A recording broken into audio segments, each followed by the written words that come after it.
Gospodi, Isuse Hriste, Sine Božji, pomiluj me grešnoga. Sveti Duh, amin. Возлюбени во Христа Бога, братя и сестри, во очи големиот празник, рождество на светиот пророк, претече, крстител Христов Јован. Ја празнувам четвртата недела од Светата Педесетница, во која што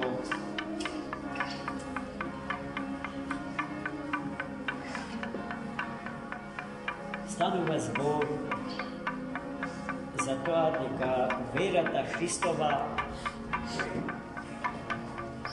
е несменлива во тесни социолошки и историски рамки, бидејќи е вистински универзална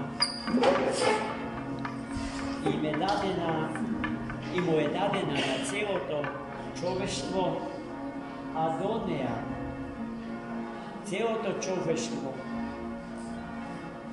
разделено или раслоено во племиња, народи и единки, односно личности, треба слободно народ на верата да го прими, слободно и со љубов.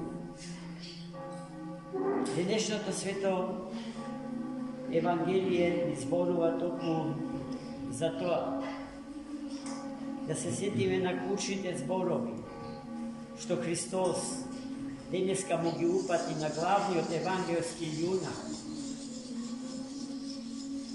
центурионот, стотникот, по професија римски воин, по крв римјанин, по вера паганин, многубожец. И служеше на неговата империја во светиот град Ерусалим и во Капернаум, градчето во кое што тој се сретна со Христос.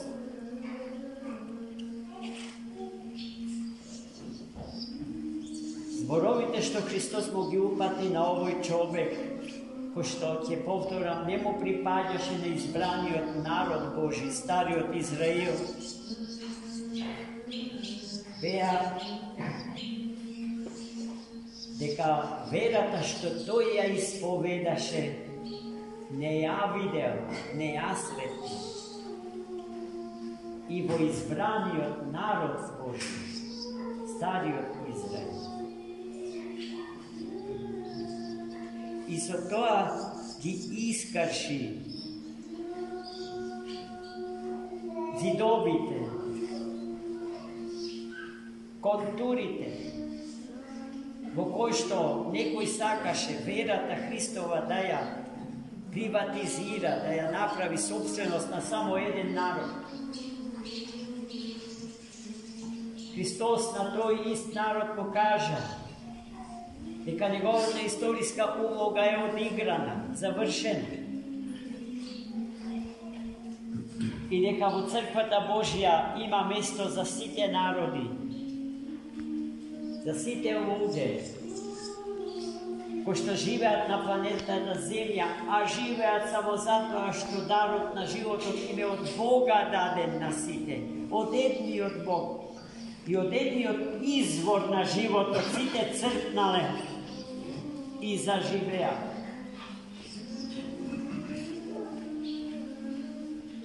Зошто Христос му ги упати тие прекрасни зборови на римскиот центурион? Благословено е царството. Браќа, тоа е втората причина зошто Христос се восхити од тој човек. Кој дојде пред Христа Господа, но не воден од лична потреба и намера. Тој ништо за себе се од Христа Господа не побара. Тој дојде да побара здравие и живот за својот слуга.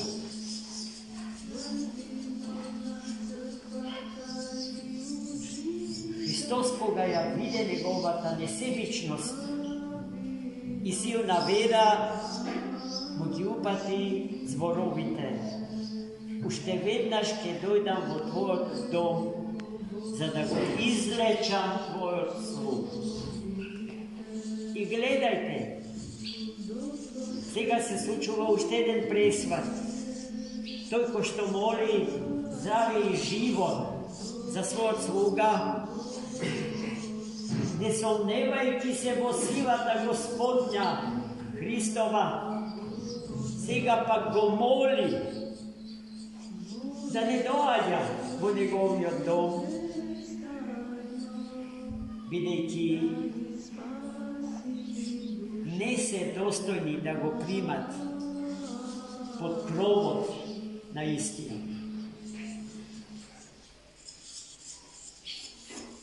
И не само тоа,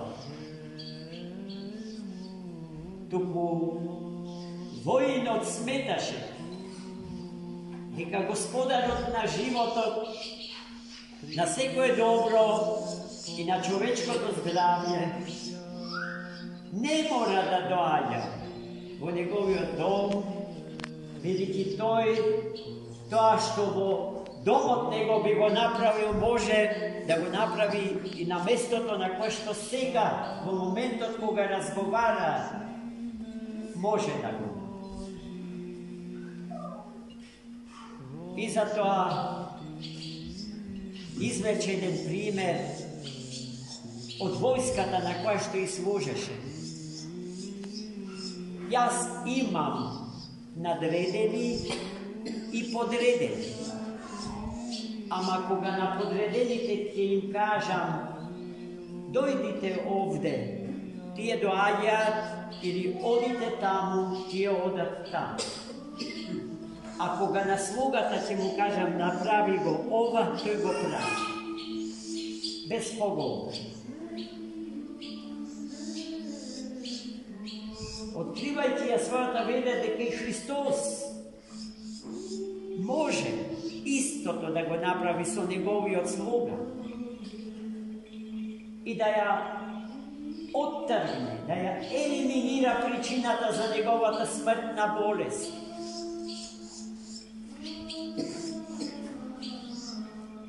Што му ги упати зборовите за верата, каква што не ја видел во стариот Израил? Христос покажа и нам ни докажа уште еднаш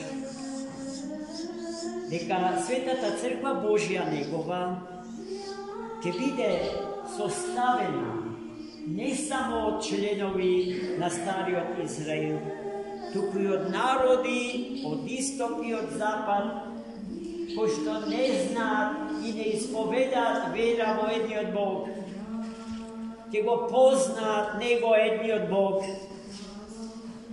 ќе станат членови на Светата Црква. И овде Христос откриено го проповеда универзализмот на Светата Православна Црква, која што и денеска и до веки ќе ги отвара ширум портите своји за сите луѓе и за сите народи на планетата Земја. Ана, воинот, служител на римската империјална војска, му кажа да си оди дома, зашто по верата негова ќе му се даде. Слугата твој оздрав, му кажа Христос. И тој човек, полн со благодарност, но овој пат свесен за тоа дека стои пред самиот Господар на животот и на светот, се врати дома, полн со радост, браќи и сестри.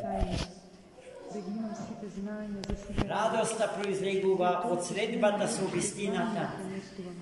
a od вистината произлегува секое добро. Со тоа што вистината не е нешто, туку некој. Сетете се на разговорот што Христос го имаше со Пилат. Додека му судеа. Што е вистина? Праша Пилат. А Христос му даде да знае дека таа не е нешто, туку некој, и тој некој стои пред него. И ние, браќи и сестри, причестени со вистината да се претвориме, да се преобразиме во истата и со целиот наш живот да ја сведочиме. Не затоа што сме безгрешни. Безгрешноста не е услов за спасение, браќи. Услов за спасение е трудот што ќе го вложиме во процесот на спасување на човекот и на светот. Но постапката е идентична со постапката на главниот јунак од денешното Евангелие. Да се спасиме од егоизмот, од себичноста, од влюбеноста во себе си и да го засакаме ближниот свој, другиот. За во него